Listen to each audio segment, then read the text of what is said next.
ಜ್ಯೋತಿಷ್ ಪಥ ಚಾನಲ್ಗೆ ಸ್ವಾಗತ. ನಾನು ನಿಮ್ಮ ಪ್ರೀತಿಯ ಅಜಿತ್ ಕಾಮತ್. ಎಲ್ಲರಿಗೂ ಸ್ವರ್ಣಗೌರಿ ವರಸಿದ್ಧಿ ವಿನಾಯಕ ಹಬ್ಬದ ಶುಭಾಶಯಗಳು. ಈ ಭಾದ್ರಪದ ಮಾಸದ ಶುಕ್ಲ ಪಕ್ಷ ಚತುರ್ಥಿಯ ದಿವಸ ವರಸಿದ್ಧಿ ವಿನಾಯಕನನ್ನು ಮಣ್ಣಿನ ಮೂರ್ತಿಯ ಮುಖಾಂತರವಾಗಿ ಪ್ರತಿಷ್ಠಾಪನೆಯನ್ನು ಮಾಡಿ ಷೋಡಶೋಪಚಾರ ಪೂಜಾದಿಗಳನ್ನು ನೆರವೇರಿಸಿ ಆ ಬಳಿಕ ವಾಯನವನ್ನು ಸಮರ್ಪಣೆ ಮಾಡಿ, ಅಂದರೆ ಬಾಗಿನವನ್ನು ಕೊಟ್ಟು ಬಳಿಕ ಕಥಾಶ್ರವಣವನ್ನು ಮಾಡುವುದು ಪರಂಪರೆಯಿಂದ ಬಂದಂತಹ ಪದ್ಧತಿ. ಅನೇಕ ಮಂದಿ ಗಣಪತಿಯನ್ನು ಕೂರಿಸುವುದು ಎನ್ನುವ ಸರಳ ಆಚರಣೆಯನ್ನು ಮಾಡುತ್ತಾ ಈ ವ್ರತಾನುಷ್ಠಾನವನ್ನು ಮಾಡುವುದನ್ನು ನಾವು ನೋಡ್ತೇವೆ. ಆದರೆ ಅತ್ಯಂತ ಧಾವಂತದ ಬದುಕು ನಮ್ಮದಾಗಿರುವುದರಿಂದ ನಮಗೆ ಸಾಂಗವಾಗಿ ಈ ವ್ರತವನ್ನು ಮಾಡುವುದಕ್ಕೆ ಕಷ್ಟ ಸಾಧ್ಯ. ಅದಕ್ಕೆ ಅತ್ಯಂತ ಸರಳವಾಗಿಯೂ ಶಾಸ್ತ್ರಕ್ಕೆ ಚ್ಯುತಿಯಾಗದಂತಹ ರೀತಿಯಲ್ಲಿ ಈ ವ್ರತಾನುಷ್ಠಾನ ಮಾಡಿದ ಫಲಪ್ರಾಪ್ತಿ ನಮಗಾಗುವಂತಹ ರೀತಿಯಲ್ಲಿ ಮಾರ್ಗದರ್ಶನವನ್ನು ಮಾಡಬೇಕು ಅಂತ ಅನೇಕ ಮಂದಿ ಕೇಳಿದ್ದಾರೆ. ಅದಕ್ಕನುಸರಿಸಿ ಸ್ಕಂದ ಪುರಾಣವನ್ನು ಸ್ವಲ್ಪ ಅಧ್ಯಯನವನ್ನು ಮಾಡಿ ಅದರ ಆಧಾರದಲ್ಲಿ ನಾನೀಗ ಈ ವಿಷಯವನ್ನು ನಿಮ್ಮ ಮುಂದಿಡುವುದಕ್ಕೆ ಬಯಸ್ತಾ ಇದ್ದೇನೆ. ವಿನಾಯಕನ ಮಣ್ಣಿನ ಮೂರ್ತಿಯನ್ನು ಪ್ರತಿಷ್ಠಾಪನೆಯನ್ನು ಮಾಡಿ ಬೇಕಾದ ಹಾಗೆ ಅಲಂಕಾರಾದಿಗಳನ್ನು ಮಾಡುವಂಥದ್ದು, ಜೊತೆಗೆ ನೈವೇದ್ಯಕ್ಕೆ ಬೇಕಾದಂತಹ ಪದಾರ್ಥಗಳನ್ನೆಲ್ಲ ಮಾಡಿ ಆ ಬಳಿಕ ಹಬ್ಬವನ್ನು ಆಚರಣೆ ಮಾಡುವಂಥದ್ದು ಇದ್ದದ್ದೇ. ಇದರಲ್ಲಿ ಸಾಂಗವಾಗಿ ನಮಗೆ ಷೋಡಶೋಪಚಾರ ಪೂಜೆಯನ್ನು ಮಾಡಲಿಕ್ಕೆ ಸಾಧ್ಯ ಇಲ್ಲ ಅನ್ನುವಂಥವರಿಗೆ ಒಂದು ಸುಲಭದ ದಾರಿ ಹೀಗಿದೆ. 21 ಗರಿಕೆಗಳನ್ನು, ದೂರ್ವೆಗಳನ್ನು ತೆಗೆದುಕೊಳ್ಳಬೇಕು. ದೂರ್ವಾಯುಗ್ಮಂ ಗೃಹೀತ್ವಾತು ಗಂಧಯುಕ್ತಂ ಪ್ರಪೂಜಯೇತ್ ಅಂತ ವಾಕ್ಯ ಇದೆ. ಚಂದನ ಗಂಧವಾದರೆ ಅತ್ಯಂತ ಶ್ರೇಷ್ಠ, ಅಂದರೆ ಕೆಂಪು ಗಂಧ, ಅದಾದರೆ ಅತ್ಯಂತ ಶ್ರೇಷ್ಠ. ಅದಿಲ್ಲ ಅಂತಾದರೆ ಶ್ರೀಗಂಧ. ಇದನ್ನು ಚೆನ್ನಾಗಿ ತೆಗೆದು ಇಟ್ಟುಕೊಂಡು ಆ ದೂರ್ವೆಯ ಅಗ್ರಭಾಗಕ್ಕೆ ಆ ಗಂಧವನ್ನು ಲೇಪಿಸಿ ಪ್ರತಿಯೊಂದು ಮಂತ್ರಕ್ಕೂ 2 ದೂರ್ವೆಯಂತೆ ಸಮರ್ಪಣೆ ಮಾಡುತ್ತಾ ಬರುವಂಥದ್ದು. ಕೊನೆಯಲ್ಲಿ 1 ಗರಿಕೆ ದೂರ್ವೆ ಇದನ್ನು ಸಮರ್ಪಣೆ ಮಾಡುವುದು. ಒಟ್ಟು 21 ದೂರ್ವೆಗಳ ಸಮರ್ಪಣೆ ಇಲ್ಲಿ ಆಗತ್ತೆ.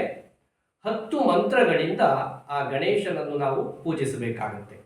ಆ ಮಂತ್ರಗಳು ಹೇಗಿದ್ದಾವೆ ಅಂದರೆ, ಗಣಾಧಿಪ ನಮಸ್ತೇಸ್ತು ಉಮಾಪುತ್ರಾಘನಾಶನ ವಿನಾಯಕೇಶ ಪುತ್ರೇತಿ ಸರ್ವಸಿದ್ಧಿ ಪ್ರದಾಯಕ ಏಕದಂತೇಭವಕ್ತ್ರೇತಿ ತಥಾ ಮೂಷಕ ವಾಹನ ಕುಮಾರ ಗುರವೇ ತುಭ್ಯಂ ನಮಸ್ಕುರ್ಯಾತ್ ಪ್ರಯತ್ನತಃ.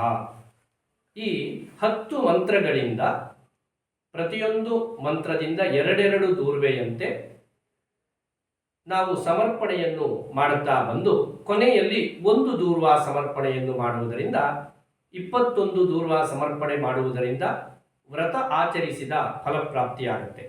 ಹೇಗೆ ಅಂದರೆ, ಓಂ ಶ್ರೀ ಗಣಾಧಿಪಾಯ ನಮಃ, ಓಂ ಉಮಾಪುತ್ರಾಯ ನಮಃ, ಓಂ ಅಘನಾಶನಾಯ ನಮಃ, ಓಂ ವಿನಾಯಕಾಯ ನಮಃ, ಓಂ ಈಶಪುತ್ರಾಯ ನಮಃ, ಓಂ ಸರ್ವಸಿದ್ಧಿಪ್ರದಾಯಕಾಯ ನಮಃ, ಓಂ ಏಕದಂತಾಯ ನಮಃ, ಓಂ ಇಭವಕ್ತ್ರಾಯ ನಮಃ, ಓಂ ಮೂಷಕವಾಹನಾಯ ನಮಃ, ಓಂ ಕುಮಾರ ಗುರವೇ ನಮಃ.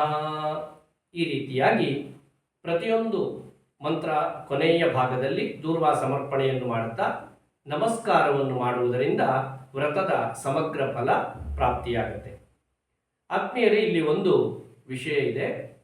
ಅತ್ಯಂತ ಸರಳವಾದಂತಹ ಅನುಷ್ಠಾನವೇ ಇದು ಹೌದಾದರೂ ಕೂಡ ಅಕ್ಷರಗಳು ಲೋಪ ಇಲ್ಲದ ಹಾಗೆ ಮಾಡಬೇಕಾದದ್ದು ಅನಿವಾರ್ಯ. ಅನೇಕ ಮಂದಿ ಇಭವಕ್ತ್ರ ಅಂತ ಹೇಳುವಲ್ಲಿ ಇಭವಕ್ರ ಅಂತ ಹೇಳುತ್ತಾರೆ. ಅದು ವಿಪರೀತವಾದ ಅರ್ಥವನ್ನು ಕೊಡುತ್ತದೆ. ಇಭ ಅಂದರೆ ಆನೆ, ಆನೆಯ ಮುಖವನ್ನು ಹೊಂದಿದವನು. ವಕ್ತ್ರ ಅಂದರೆ ಮುಖ. ಆದ್ದರಿಂದ ಇಭವಕ್ತ್ರ, ಕ ಅದಕ್ಕೆ ತಾ ಮತ್ತು ರಾವತ್ತು ಇವುಗಳನ್ನು ಗಮನಿಸಿ ಉಚ್ಚರಿಸಬೇಕು.